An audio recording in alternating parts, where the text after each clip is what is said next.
Memang kalau mungkin dideteksi orang indigo itu ada gangguan gaib, cuman salahnya kita ini kadang selalu mengkaitkan jin dulu,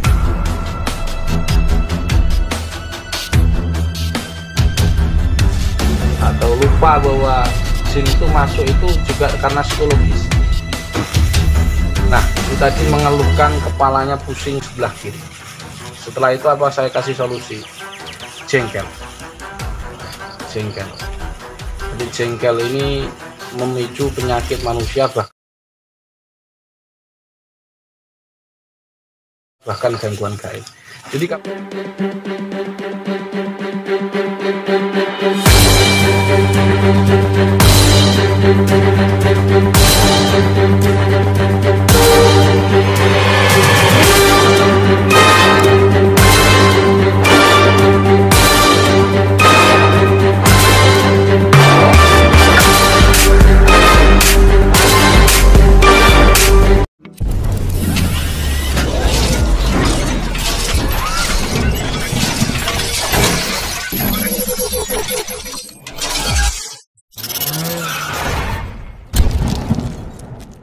Assalamualaikum warahmatullahi wabarakatuh. Selamat petang menjelang malam. Mudah-mudahan tidak bosan melihat wajah saya yang selalu nongol di media. Baik, kali ini kita akan memberikan sajian, yaitu penyakit yang berada di tubuh manusia itu berawal dari mana, ya. Ini yang mungkin saja kita tidak tahu ataupun bahkan tidak pernah mendiagnosa. Dan dalam video kali ini akan dikumpas tuntas oleh Mujis Ziarah, yaitu Gus Alam Ma'aludin Siddiqi, tentang asal usul penyakit manusia itu dari mana dan ciri-cirinya. Kalau misalkan di titik-titik ini itu apa faktornya. Nah, di dalam video ini itu sangat gamblang dan sangat diperjelas oleh beliau. Ikuti terus channel ini dengan cara subscribe, like, and share, dan sebar luas-luasnya video ini apabila bermanfaat untuk kita semua. Assalamualaikum warahmatullahi wabarakatuh. Jadi contoh datang ke sini ini juga praktisi Dusun Negoro, ini mendatangkan ibunya, ini anak Birrul Walidain rencananya, kisahnya. Cuman mungkin juga jarang tahu di YouTube saya. Apa kesalahan yang sering dilakukan? Jadi yang sering dilakukan para peruqyah ini kadang ini selalu mengkaitkan gaib. Meskipun kita tahu itu gangguan bangsa jin, tetapi kita harus tahu portalnya atau madakhilul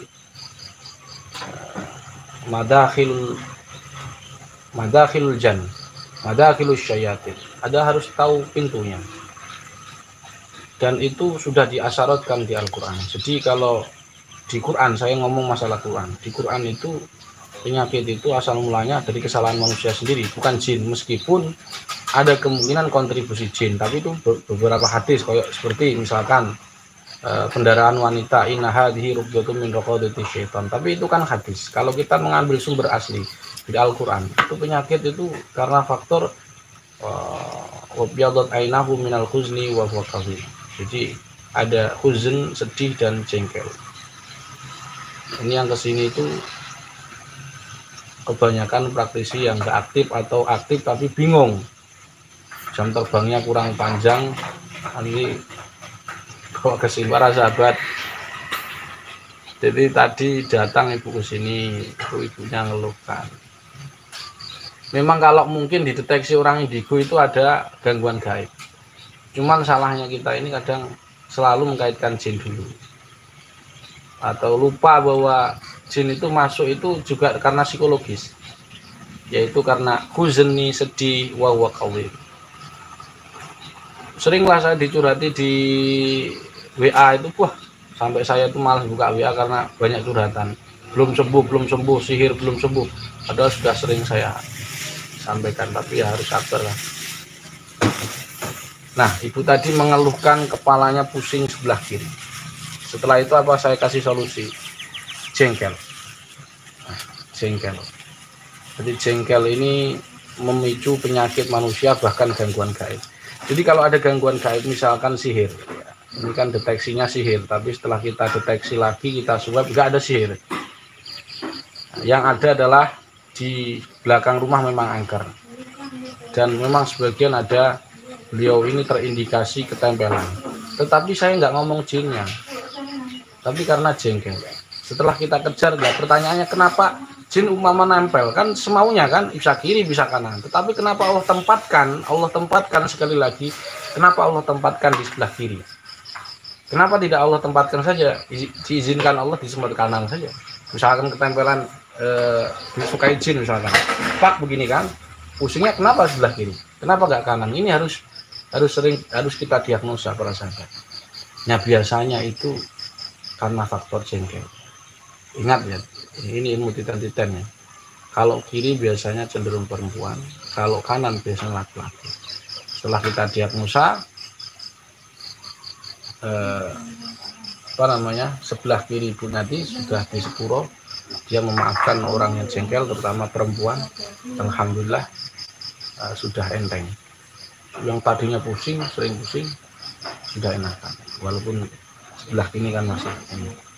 Kemudian para sahabat, sebelah kanan itu beliau apa, ibu sampean orang apa, infeksi apa, infeksi lambung ya. Jadi infeksi lambung, saluran kencing. Setelah kita deteksi ternyata sebelah kanan.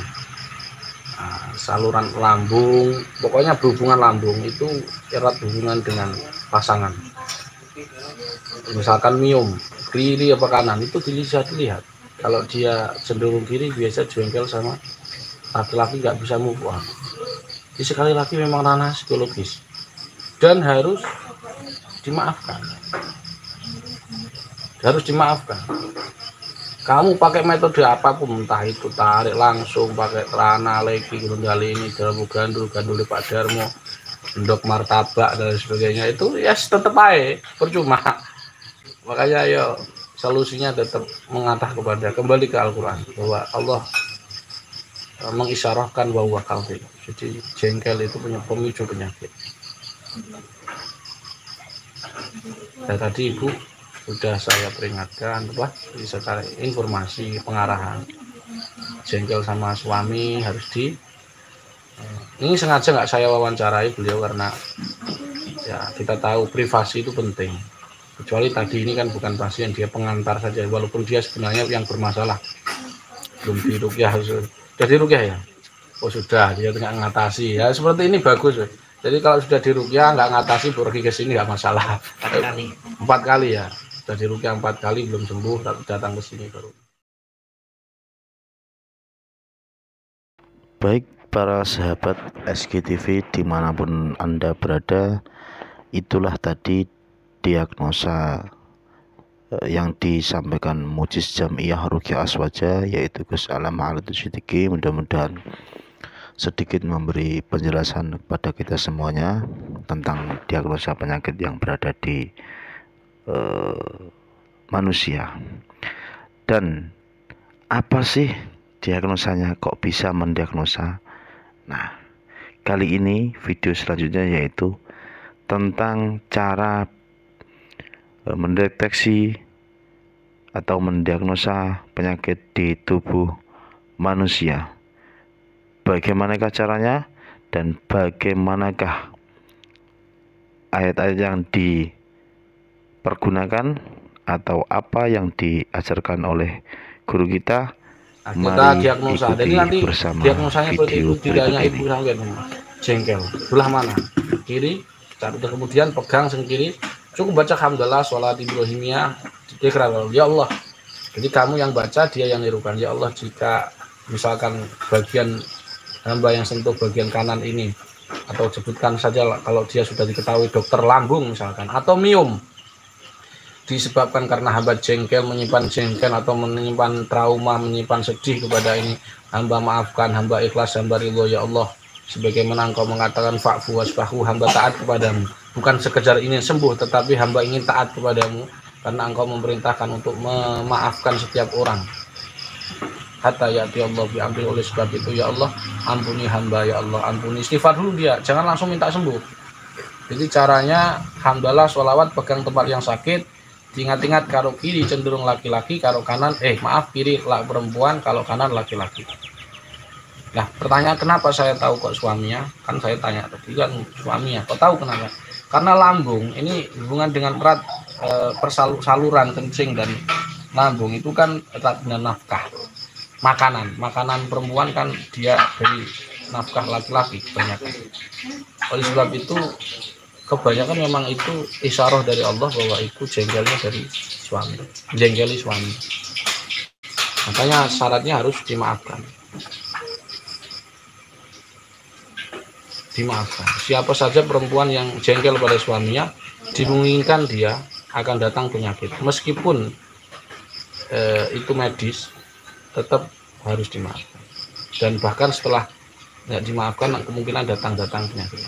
Tadi alhamdulillah perutnya sudah enakan, tinggal di kaki kiri, kaki kanan ini sebenarnya juga ada indikasi dengan. Nah, para sahabat, ada hikmahnya apa?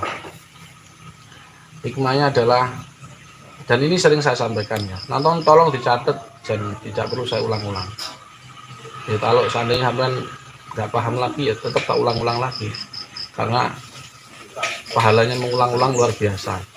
Walaupun agak, kalau ngomong berulang-ulang sambil kukur-kukur belum angel diulang bolak-balik gak mlebu. Aslinya ini bukan orang bodoh, atau kita ini bukan orang bodoh, tapi orang yang malas mikir gitu.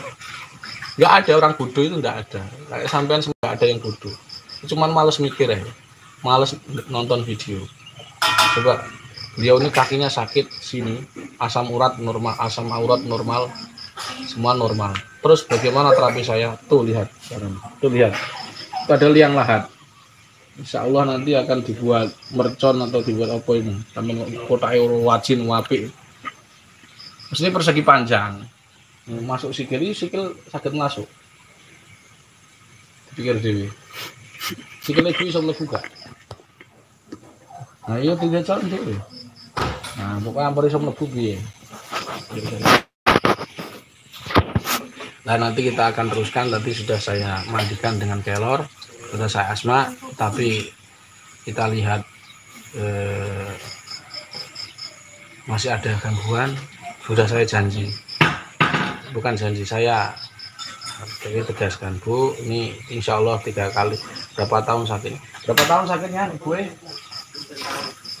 10 tahun. Tapi saya bilang, Bu, ini 10 tahun sakitnya ya, yang di kaki kepalanya. Insya Allah 3 kali ruqyah sembuh. Perhatikan kalimat saya, insya Allah 3 kali ruqyah sembuh. Kenapa saya hampir bisa memastikan? Karena sebenarnya ini kasusnya mudah kalau tahu kata kuncinya. 10 tahun versus 3 kali ruqyah. Anaknya sudah 4 kali. Saya tanya, ini terus ini sudah sembuh Gus? Belum. Ini baru 80%.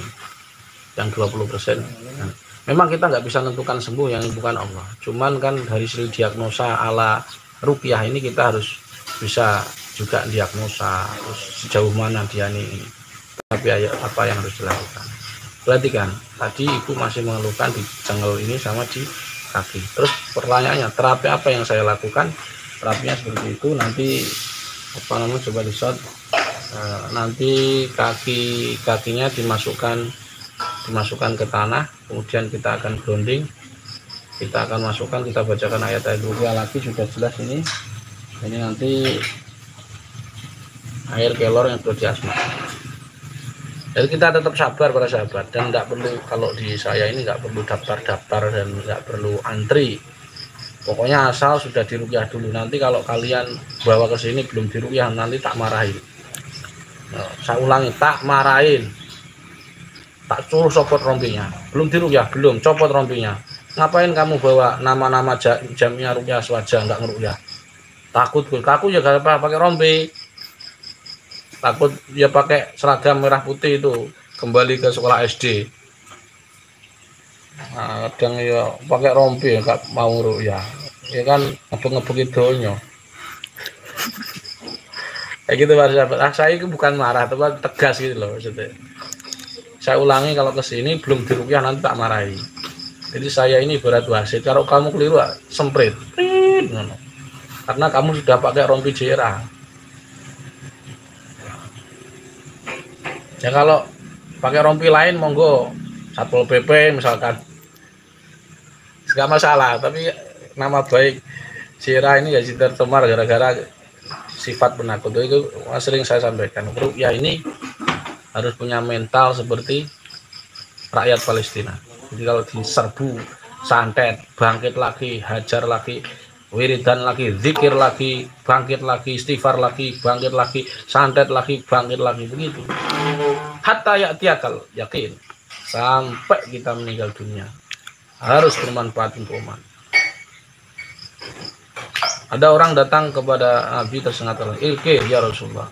Apa kata Nabi? "Manis tato aminkum ayyan fa'akahu falyaf'al." Jika kalian ingin bermanfaat itu lakukan. Jadi itu bukan perkataan saya. Nanti kata Gus Sama, diam, kalau bermanfaat bergeraklah. Itu kata Nabi sebenarnya. Begitu sahabat. Jadi sudah dapat kalian simpulkan pertanyaannya, apa yang menyebabkan gangguan gaib itu masuk? Yaitu jengkel. Sekali lagi, kesalahan yang pertama ini adalah kalian lupa melacak bahwa itu gangguan gaib itu masuk karena sifat jengkel. Itu yang sering salah. Mohon maaf, ini kesalahan peruqyah, maksud saya peruqyah JRA ya. Mohon maaf, saya nggak peruqyah yang lain, saya mohon maaf juga ada yang melihat tayangan itu kemudian dikira kok salah terus. Nggak salah. Karena di buku sudah saya sebutkan bahwa asal mula penyakit karena dua sebab. Jadi kalau mungkin dia nggak ngerti, mungkin nggak baca buku, langsung pengen mengembalikan modal aja, dia lupa diagnosa. Sekali lagi para sahabat, diingat apapun, walaupun santet ya. Pertanyaannya kan santet kan bisa kiri bisa kanan. Gus kan misalkan boneka yang ditusuk kanan ke kanan, kenapa nggak kiri? Lah yang menggerakkan itu ngizini kan Allah. Yang ngizini itu kan Allah. Maka kenapa ditempatkan sebelah kiri? Kenapa nggak kanan saja? Dan itu ada isyarah bahwa kalau kiri, jadi saya ingat-ingat sama suami, karena laki-laki ingat-ingat, dan dia harus memaafkan. Caranya maafkan yaitu hamdalah, sholawat, kemudian istighfar, minta ampun dulu kepada Allah karena dia tidak ridho dengan takdir Allah berupa perlakuan orang kepadanya. Dia nggak ridho. Padahal perlakuan orang kepadanya apapun, misalkan suami marah ke dia, itu takdir Allah. Kameranya agak kencang sama Mbak.